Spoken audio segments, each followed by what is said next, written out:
May pinakita sa akin si Lord na verse na talaga namang kailangan nating maunawaan at mas lalo pa nating maintindihan bilang mga servant and disciple ni God.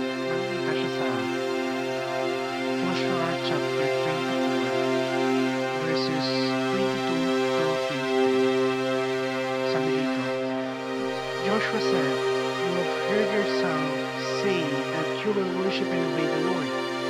Isn't that true?" "Yes, it's true," they answered.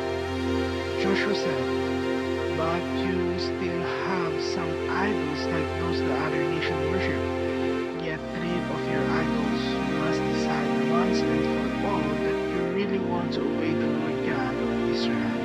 So, pinapaalala ng verse na to na ang tunay na pagtingin kay Lord ay hindi lang dapat vocally or verbally, kundi dapat sinasamahan natin ang gawa.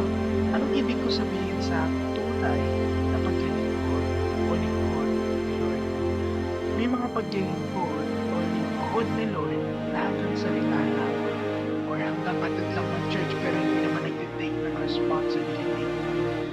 And naniniwala ko dito, ito talaga yung tunay pagdating sa spiritual na there are mature people in all aspects, so sabihin, spiritually or physically or emotionally, ay nag-take ng responsibility, nag-take ng responsibility sa church or tayo, alam mo ng church ka, at kaya, alam mo kapag mature ka, kaya mo mag-handle ng mga bagay.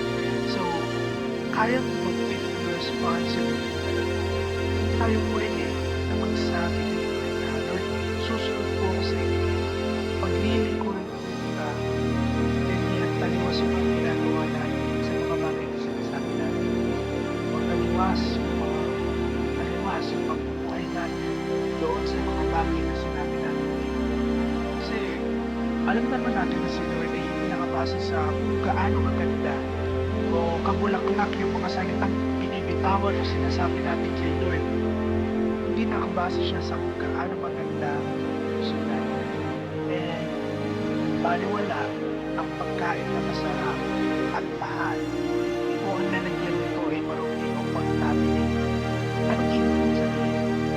Baliwala yung mga salita ni Lord na napapakinggan natin, o naririnig natin, nababasa natin. Kung marumi naman o contaminated naman yung puso na pinaglalagyan nito, contaminated naman yung puso na paglalagyan natin ng mga salita ni Lord. Mga kapatid, alam naman natin na ayaw ni Lord na may kahati sa puso. Ayaw ni Lord na may kahati sa puso natin. Kaya ito na yung panahon para tanggalin yung mga bagay na nakakahadlang sa paglilingkod mo. Ito na yung panahon na para tanggalin yung mga bagay na alam mo sa sarili mo na nakakahadlang sa paglilingkod mo sa Panginoon. Ito na yung panahon, bukas, ngayon na, lingon tayo kay Lord na hindi lamang puro salita. Bibigyan natin ng action yung mga bagay na sinasabi natin. Pagkaroon tayo ng pride na magawa. Pride sa paglilingkod na magawa lahat, no, ng ipinapagawa sa atin.